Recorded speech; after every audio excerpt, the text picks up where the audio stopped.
Do you think existing multilateral and unilateral arrangements are enough? Are they working? What role do you think superpowers then, like the US and China, should be playing? And since the Prime Minister mentioned that old alliances are being tested, does it then still make sense to see the United States as a reliable partner? Around the role of the hegemons, the United States and China. Of course, we have deep relationships, each of us, with the United States. The responsibility of middle powers, I'll speak for Canada, is to reinforce the rules-based order, update it where possible, to build alliances, partnerships in areas where like-minded countries can cooperate, because that strengthens ourselves, but it also strengthens the system.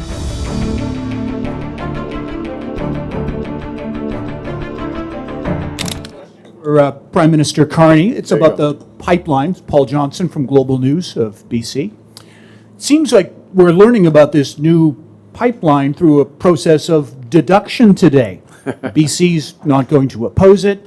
It's not going to be on the North Coast. This leaves us kind of one place, I would think, the body of water that's behind you. Now, I expect you don't want to steal the thunder of the Premier of Alberta, but this is going to be a really big deal for BC. Any details you could share with us here on where this pipeline is likely going to go? I'd like to know. Well, thank you for framing the question that way. No, I don't want to steal the thunder from the Premier of Alberta, who is rightly the catalyst behind this, the proponent, if you will, or will identify the proponent. There will be a media availability in a few hours in Alberta. We'll go through that. I think what's important about the agreement that we announced here today, and I'm going to paraphrase Premier Eby because I entirely agree, it's an agreement that is transformative, it's comprehensive, it's ambitious, it moves to realize the full potential of British Columbia and Canada as a gateway to Asia. And across all forms of energy, across critical minerals, across a huge expansion of trade capacity, Port of Vancouver, much improved logistics, including commute times for long-suffering families here in the Lower Mainland through Massey Tunnel. And I think what is particularly instructive, and I'll end here, is that it is happening on a day when President Marcos is here.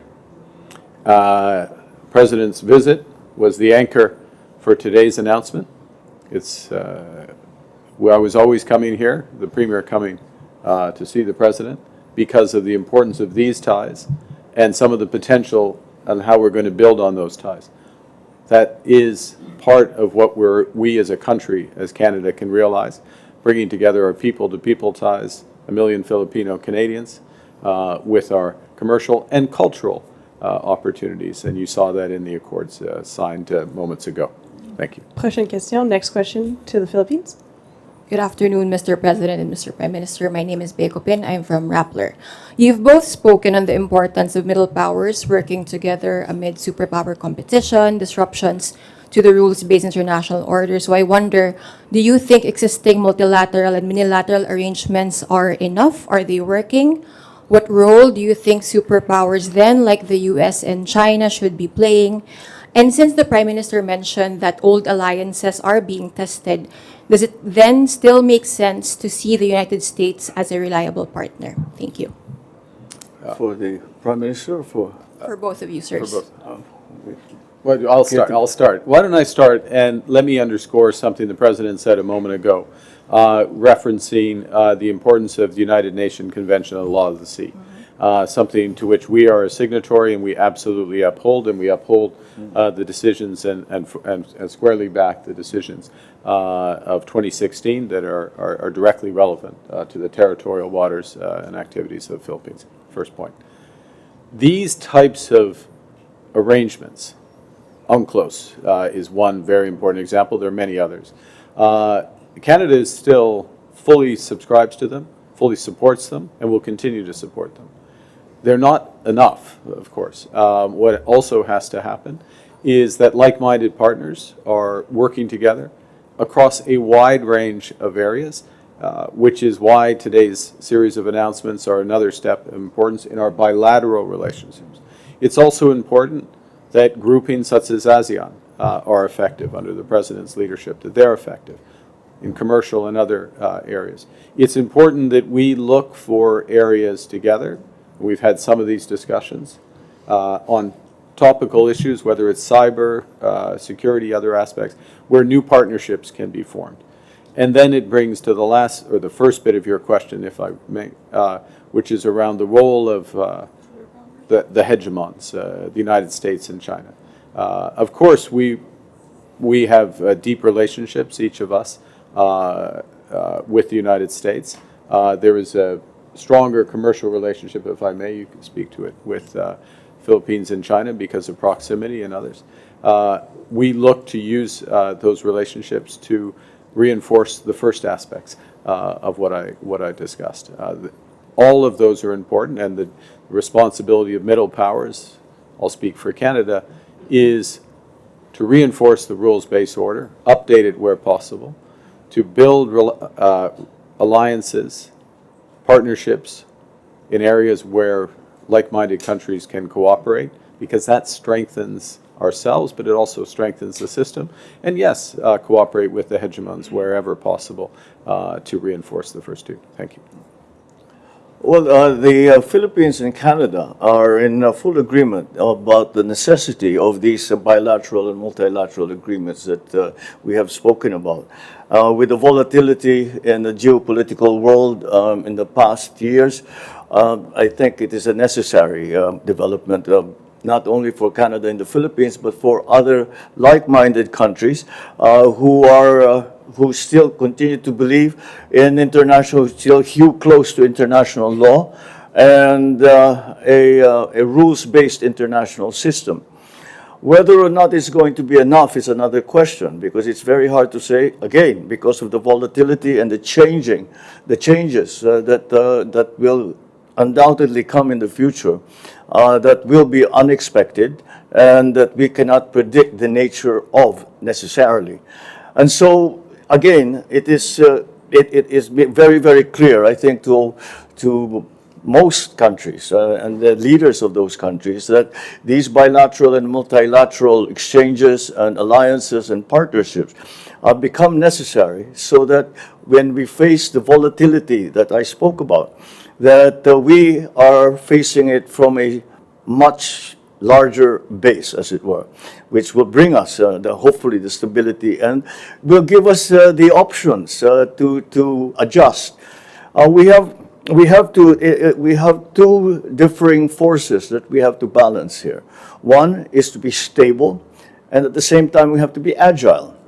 And the way to do that is to have these firm partnerships and firm agreements between countries, both bilaterally and multilaterally, but at the same time to keep the communications between all our partners very, very active. In that way, we can move together and we can react together. And again, it will give us a stronger base to work from, to maintain that stability, to maintain the peace. And this is all what we are working for. And I continue to believe that it is the right direction to take. Next question. Prochaine question to Canada. Teresa Barrera, Omni TV Filipino News. Hello, Mr. Prime Minister and Mr. President. With a potential free trade agreement on the horizon, how can Canadians and Filipinos ensure that companies and systems involved in future free trade uphold values such as honesty, dignity of human rights, and non-corruption? Well, thank you for that question, because it goes to the heart of our values, and it's one of the reasons why we look to pursue deeper commercial ties, deeper security and other ties with the Philippines. These commitments to exactly that: human rights, dignity in work, and the fight against corruption in all its forms. Let me just give one example from today, which is the importance of the protocol just signed in terms of workers' rights in Canada. If I may suggest, this is the first of its kind that has been struck. It's been struck because of the value we both place on this issue. It provides a framework for, I would hope, future accords with other jurisdictions, and we as Canada will work to uphold, without question, these rights and be accountable if that is not the case. And I think that, and I'll stop on this, which is one of the values of your role and those of you in the media is part of that accountability. We have parliamentary accountability, we have accountability directly to stakeholders, and of course, accountability through the media. It's a story that doesn't get written if we uphold those rights, but we would like that to be the case because that's our full intention. Yes, the sharing of those values of the respect for human rights and the respect for reliability in terms of our dealings it serves as a basis for all that we are doing together. Not only between the Philippines and Canada, but Philippines, Canada together as we engage the rest of the world. And so it is very much from that base that we start from, because we share the same values when it comes to the different issues that concern our governments and our citizens, and we share the aspirations in terms of what we would like to achieve in the world. And again, that is a very, very important part of what we are doing, because without that, none of these agreements, none of these partnerships, none of these alliances would be possible, because it is only with like-minded partners that we can come to these agreements. And that is why we will continue to promote those ideals, we will promote those values, and we will continue to abide by an international, legally led actions as we go forward. Thank you. We'll do the last question, dernière question to the Philippines. Hi, good afternoon, President Marcos and Prime Minister Carney. To both leaders, the Philippines' new middle income status is somewhat a seal of good housekeeping and a coming out of the country to the international markets and the business community, in particular investments from Canada. For some, economic growth is not the main attraction to engagement, but there are also qualitative criteria, which is similarly related to the previous question, good governance, upholding human rights, and anti-corruption efforts. So how important are these factors in convincing Canadian investors to stay for the long haul in the Philippines, and how can Canada and the Philippines enhance confidence-building measures to reach the goal? May I start? I guess, Yeah. should I? Okay, go. Actually, your media, your All right. That's a good point. Well, I think, as you say, it is a form of seal of good housekeeping in the sense that we are recognized that the economic policies that we have undertaken has led us to this. I don't know how you would call it, a heightening of confidence in our economy. And that, I think, that comes from the fact that the Philippines has, in the last 4 years, worked very, very hard to make the Philippines a more investment-friendly destination for both locals and for our friends around the world. And it derived from that was our very early decision, very, very early on in my administration, that the private sector is recognized as a full partner in national development. And that has led us to the FTA now that we are talking about with Canada, and to the other 20 plus FTAs that we have been able to come to and sign in the last 4 years. If you remember that we have been a low. Yes, we were still in the lower strata of the middle income economy since 1987.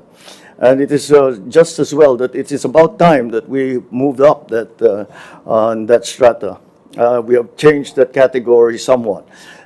We certainly still have a ways to go. But I think that in terms of economic growth and in terms of being able to identify the sectors in our economy and in our government as well, that need to be amended, that need to be modified, that need to be modernized, really.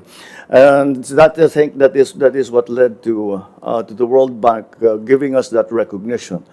Now that changes the rules a little bit for us, because we have to become less dependent on just straight out foreign grants, for example. I do not worry. We were discussing this earlier today, and I don't think that it will lead to an increase in interest rates for loans, for example, but we do believe the effect will be on the grants that are given. But nonetheless, that means in a way that can be interpreted as the World Bank saying you no longer need that, and we will replace that with investment. And that, I think, is a very, very important development for the Philippines and its economy. Well, I agree with everything the President just said.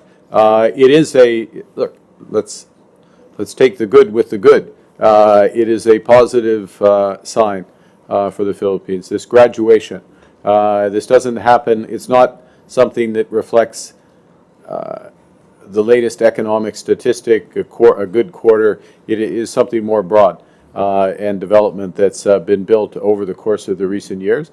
And if I may suggest as well, also the recognition of the importance of the private sector as a partner in overall development. Now, within that context, to your question, yes, rule of law, respect for human rights, transparency, all those elements are increasingly important I mean, they're important fundamentally, but they become very important as an economy develops. That's part of the positive aspect.